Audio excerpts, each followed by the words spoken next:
In this video, I'm going to show you exactly how the creators of a meme coin make money from it. And you're probably wondering, that's weird, Sajad. Well, why do we need to know that?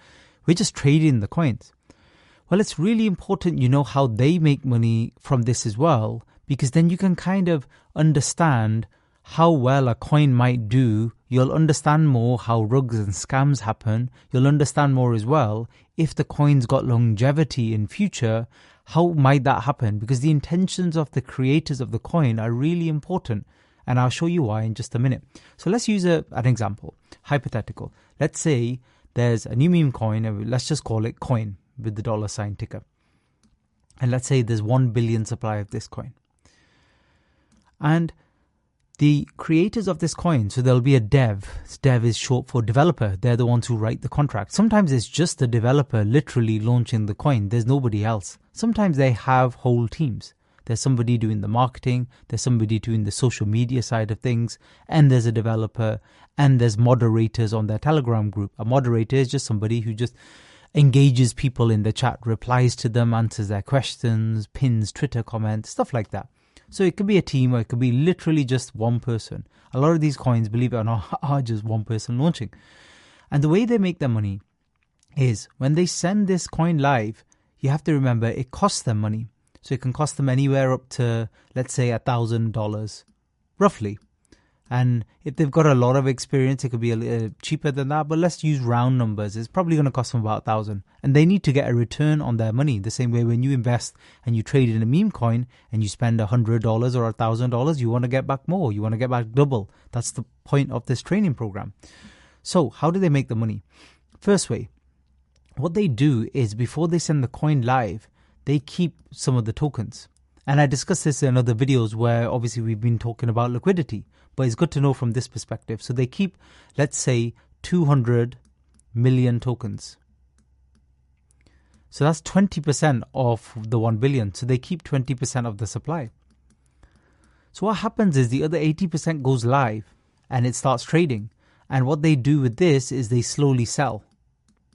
And whatever the price of the market cap, that's how much they might make. So if the market cap reaches 10,000, and let's say they sold all of them luckily at that exact time where it reached its maximum. Well, what's 20% of 10,000? It's 2,000. So they make 2,000 and they make double what they invested. That's one way they make money. Let's discuss other ways in which they make money. Now, this is assuming it's not a rug or a scam. It's a legitimate project and they're not trying to just pull liquidity or do anything else, which again, I discuss on other videos. The other way is tax. It's a buy tax and a sell tax. How that works is every time anybody buys or sells any part of this coin, they might charge 5% or 10%. Usually that gets paid back to them in the actual token or sometimes dollars, but usually the token.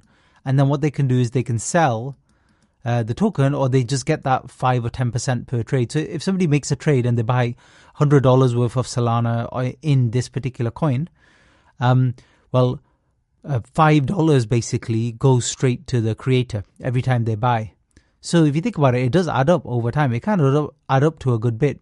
So they may end up making 2K total overall like this.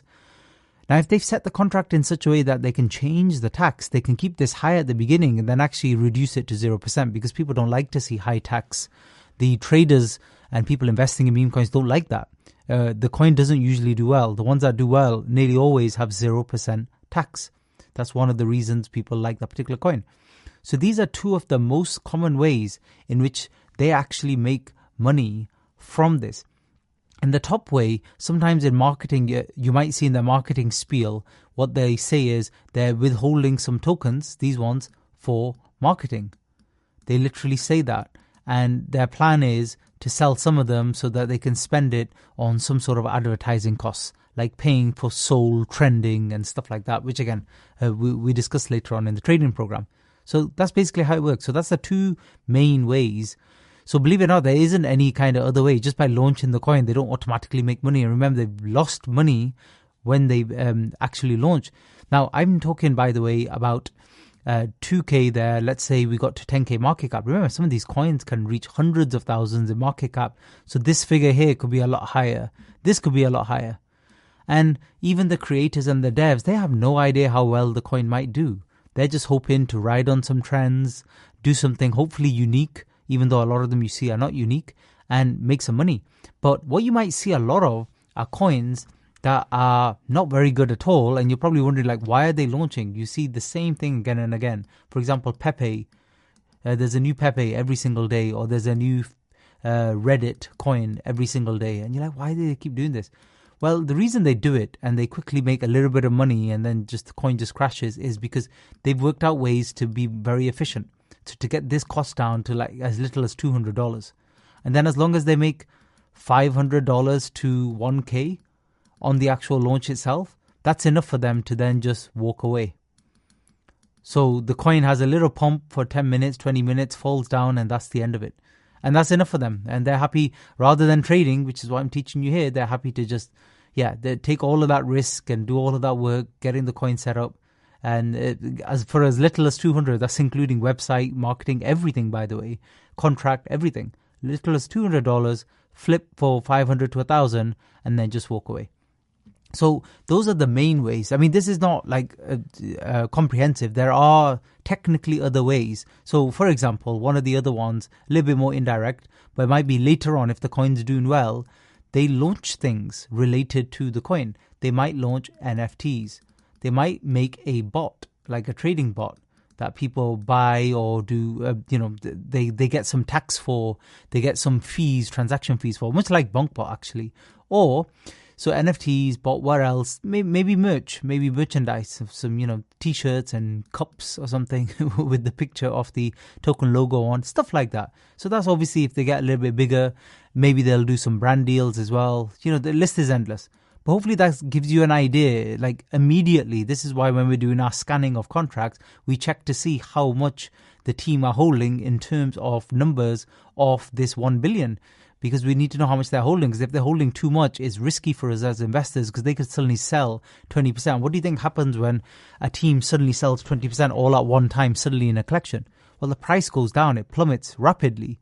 And it can fall easily 10, 15% or more. So that's why we kind of need to know this stuff. But yeah, like I said, not comprehensive, but these are some of the main ways that the creators and devs make money from the collection. Thanks for listening.